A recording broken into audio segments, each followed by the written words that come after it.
Everybody to this. Now, Valentine, we're live now. We are live now. Yes. Okay, thank you very Okay. Thanks, Victoria. And hello, dear audience of the EBC. I'm Valentin Seehausen, CEO of the Digital U Association, and it's an honor and a pleasure to moderate this panel with two very exciting guests. I'm here with Luis Carbajo, co-founder and CEO of Vottun, and Sudhir Upadhyay, head of engineering and executive director of Onyx Liink of JP Morgan. We will hear more about both projects in this panel, and I may kindly ask you to introduce yourself in alphabetical order, maybe. Luis, would you start to introduce yourself? Hi. Hi, sure. Well, first of all, thanks for having me here. I am Luis Carbajo. I am the CEO and founder of Vottun. We are a startup that has been developing blockchain solutions for over 3 years. From some of the solutions that we have on our platform, we lately are testing one with the Central Bank of Spain. That is a payment solution in the blockchain of Stellar that basically will make easy for corporations to use crypto to make cross-border payments. So happy to be here. I'll go next. Again, as Luigi mentioned, it's an honor to be here, and thank you for having me here. I'm Sudhir Upadhyay, I head the engineering team for Liink and digital assets at Onyx, which is a line of business within JP Morgan focused on blockchain-based solutions for financial industry. And I played multiple roles within the organizations, multiple roles within investment banking, from credit risk, market risk, quantum engineering, AI/ML, and finally into blockchain space. And again, yeah, very excited to be here and sharing my experience and with your audience. So absolutely fantastic. Yeah, thank you very much. So the Digital Euro Association is a think tank that focuses on CBDC and digital payment infrastructure, programmable payment infrastructure. And this is why I'm very excited to talk to you both, guys, both of you, because I think like your companies are really on the front of developing a infrastructure that is like very like progressive in technological terms. And I would like to have this discussion about you. And as a short information for the audience, we are all three very tech savvy. But we agreed to like leave the tech side out a little bit. But for the developers, and especially the young developers in the audience, we agreed that we will have a very short career opportunities session at the very end of this this panel. So yeah, I'm very happy to dive in. Maybe just a general question at the beginning. Which challenges and considerations do private banks and institutional investors and corporates face when they implement blockchain technology? Again, alphabetical order. Maybe Luis, can you start? All right. Okay. Well, I guess that for me, I think that right now the main challenge is to really understand what is good and disruptive versus what is something that is not drastically meaningful for these private banks. Because at the end of the day, there are a lot of solutions that are already in place that blockchain seems to provide a better tool to do it, but you need to really go deep and identify that's true or not. So I guess that to sort out what is really good and disruptive versus what is like something that improves the system, but is not really something big, is what is really challenging right now, especially because there is so much hype around the space that sometimes, sometimes people they need to do, I guess, a better due diligence in what is good out there. Sudhir, what is your approach? Yeah, of course. I think I'll just extend Louis' thoughts and views. Right. In my opinion, there are really three aspects. Number one is education, number two is integration, and number three is adoption. Right. And by education, I don't necessarily mean like blockchain 101 and content. There's a lot of public literature. There is a significant amount of knowledge that community, the blockchain and developer community, and has done to actually spread that knowledge. I think what's missing in general, especially across the enterprises industry, is how does this actually apply to solving a business problem, right? we all sometimes we put our technologist hat and say, hey, here is a technology, let's just implement it, rather than putting that solution in the context. Again, what I think, Luis, you are kind of referring to that is putting that in the context of a specific business problem. And once we identify and have the business leaders actually correlate to that it becomes a lot more easier. The other part, right, and especially in enterprises, is around the integration. We all know blockchain is definitely evolving and will continue to mature over a period of time. But however, it will still continue to remain a part of the ecosystem, right? And what I mean by that is, if you are part of an ecosystem, then the integration becomes extremely important. How you actually integrate with existing, traditional existing systems in an enterprise or organization. Unless that is solved in a very effective manner, we will continue to have some of those challenges in adoption, right? So in my opinion, those are the really two, if I can, sum it down to two challenges, those are two ones that I find, and we need to work together as a community on solving those challenges. Yeah, thank you very much, especially for shedding light on ecosystem and integration into business processes. And I want to dive deep on this, but before that, Luis, I have a direct question to Vottun, because you're, like we all know, like ecosystem is important. There are different blockchains, different programming languages, Rust, Solidity, Golang, and yeah, I think the market has to we don't know what will happen, but your platform works as a middleware to certify and track data and digital assets in the blockchain. And I think your approach is blockchain agnostic, and you can work with private and public blockchains. And yeah, how do you select the blockchains for the use cases? And yeah, what would be your advice to like maybe even customers on the selection? Well, this is something that when we start, we were sure that blockchain standards were not very close to the market, in the sense that they were different solutions. It's a fast-paced space where a lot of innovation is going. There are new protocols that are coming out every year, and quite honestly, some of these new protocols really make a huge difference compared to the previous one. So from that point of view is why we decided to keep our platform blockchain agnostic, because we believe that what it was a great blockchain solution last year, maybe it's not such a great solution this year. And the business need to be able to adapt and to adopt whatever network is better for their business problem. So from that point of view is that why we keep our platform blockchain agnostic and can work with different even private or permission-based blockchains versus public blockchains. So once we try to put together a specific solution for a business problem, what we try to deep is in what specific this business problem needs. Is transaction output, is custody, is exactly what needs, because I think that different networks have different solutions for these kind of important questions. And you need to basically pick whatever is the best at that point. And that is basically what we do. If we are thinking about, for example, payments, yes, there are a lot of public networks from which you can do payments in the blockchain, but which ones are the best? And for me, there are like 3 or 4 networks. One of them was Stellar, and that's why we pick Stellar in this case for a specific payment solution. We will talk about NFTs, maybe the network will be different, right? We will be talking about Ethereum, we'll be talking about Polygon, we'll be talking about new ones that are coming out right as we speak. So this is why we try to keep this layer agnostic, and from that point of view, pick whatever network really makes sense at the point of where we are building that solution.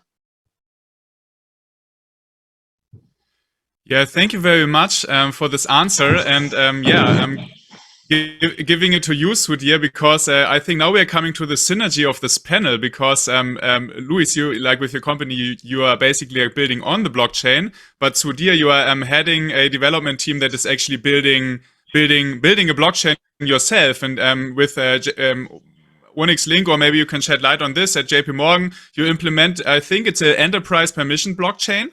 And yeah, so what is your approach on like what Louis said, and like maybe even what are the best practices regarding implementation of an enterprise blockchain? Yeah, sure.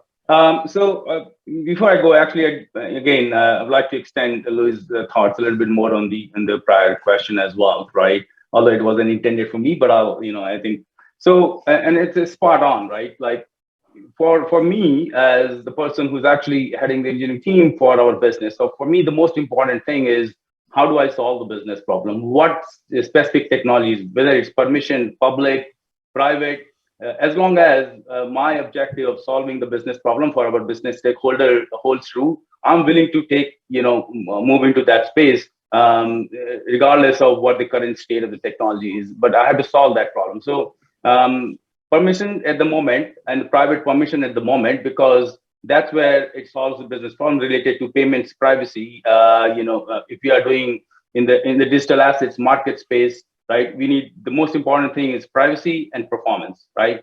Payments, JP Morgan does like close to 6 trillion, by the way, 6 trillion payment clearing every single day. That's perhaps, you put things in perspective, that's perhaps 1/3 of the United States GDP, right? Or perhaps, it's double the amount what Apple actually reached yesterday, the $3 trillion, market cap, right? So peanuts. Yeah. Wow.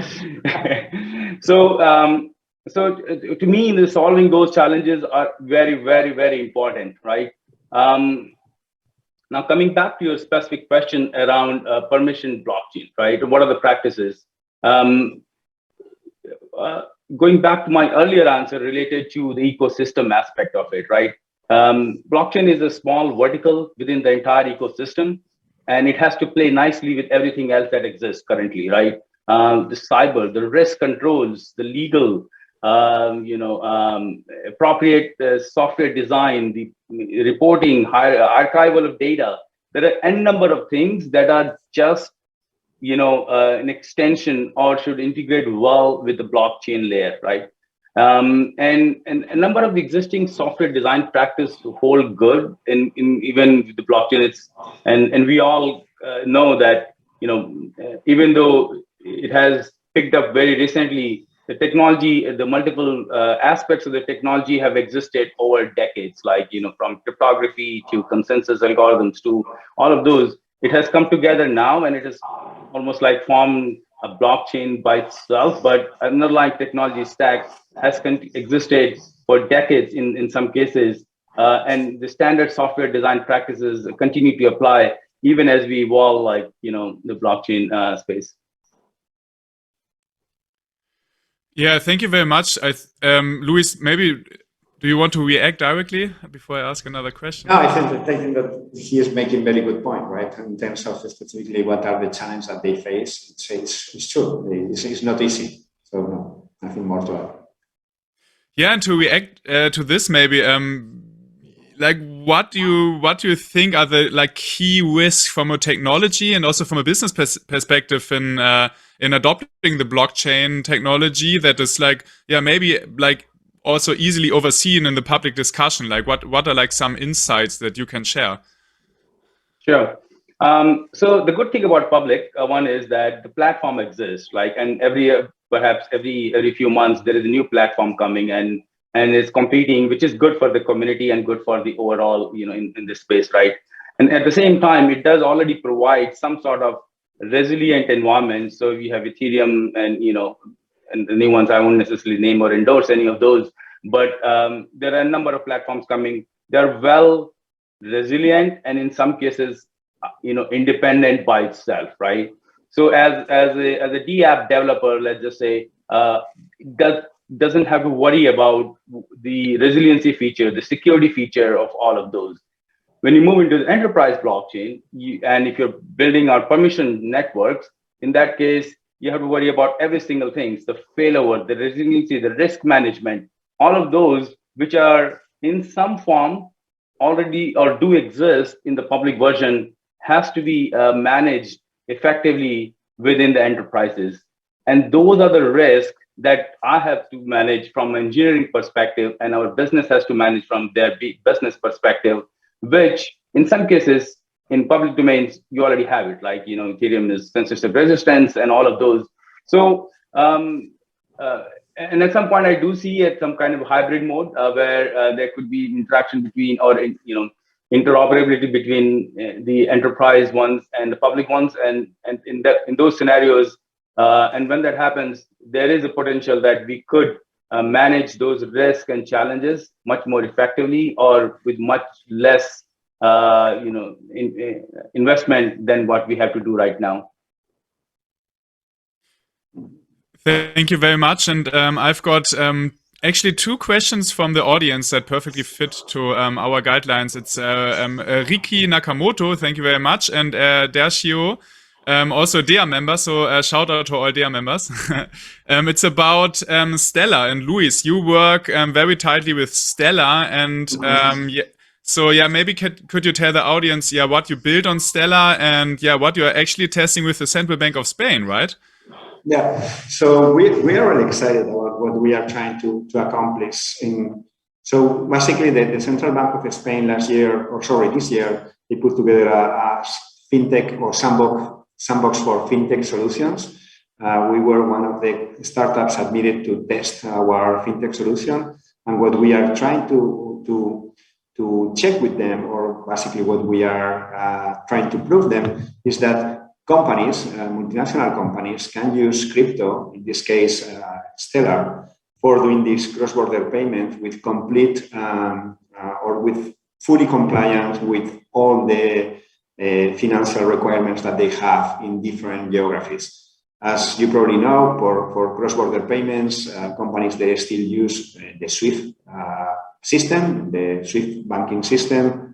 And there are better options. That is the same system that they have been using the companies for over 30 years. And technology allows now to do better, faster settlements. And one more thing that is kind of interesting for us to explore is the use of what is called stable coins, because I think that could be also something that can be used by corporations if they find that is fully compliant with the financial or the regulatory rules that they have today.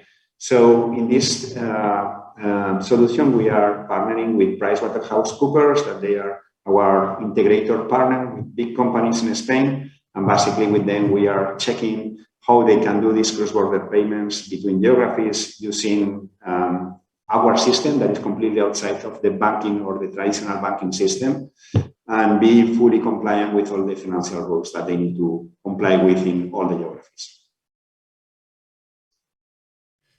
Okay, thank you very much. Dershio has a statement that Stellar is perfectly perfect for an institutional use case. Would you agree on that? And we will talk about this in 5 minutes later.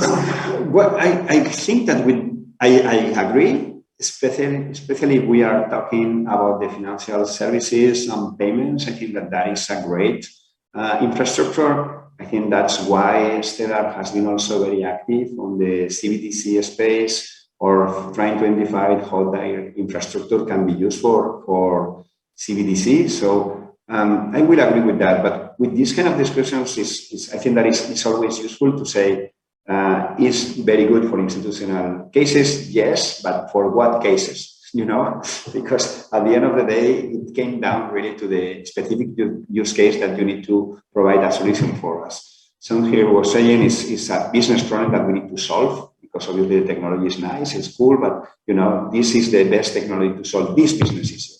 And if this is the case, Stellar, I think, well, obviously what I can say, right, but we believe that it's a great infrastructure for a lot of use cases, especially in the financial services industry.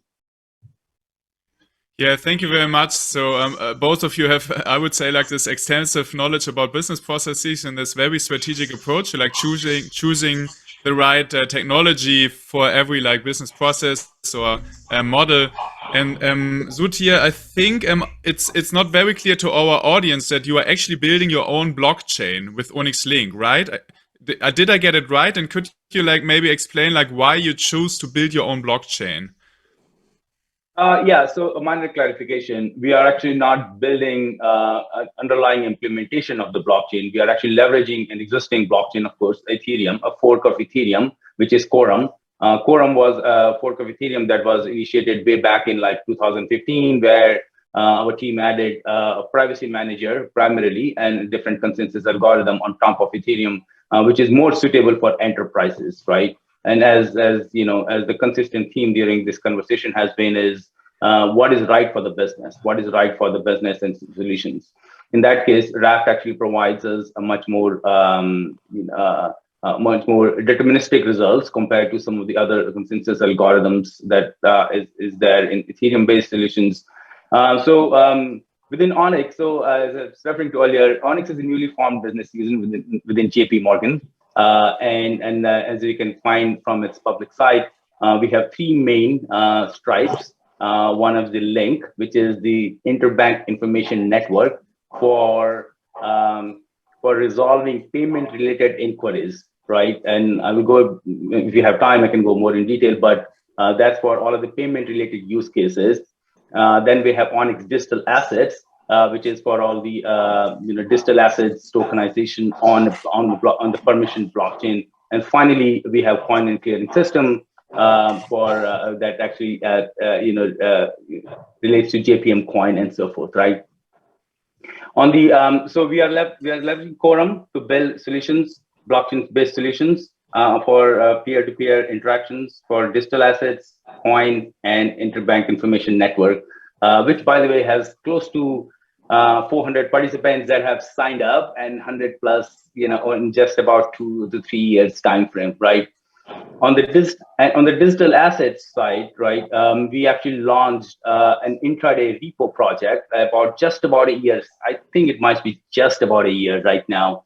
And for the audience, some of you are familiar with what a repo is. Repo is a repurchase agreement between two different counterparties for a specific asset. So, for example, if I sell you an asset, then at the time of the selling itself, I actually get and enter into an agreement with you that I will buy it back at a specific price and a specific interest rate, right? And so far, the repo market has been pretty much at a specific duration because of the logistics involved in settlement and so forth, so always overnight and above. In this case, we would actually do intraday, which means you could sell an asset in the morning and buy 6 hours later and do a settlement. That has been amazing. So there's a lot of news. I can send the links to the audience after that.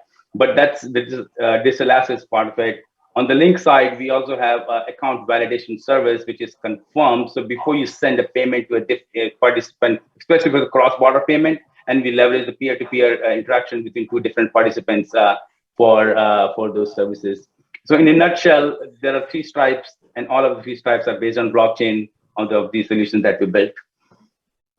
So the rumors are correct that even the banking sector and interbanking sector can highly benefit from the technological innovation of a blockchain system, right? Of course. Nice.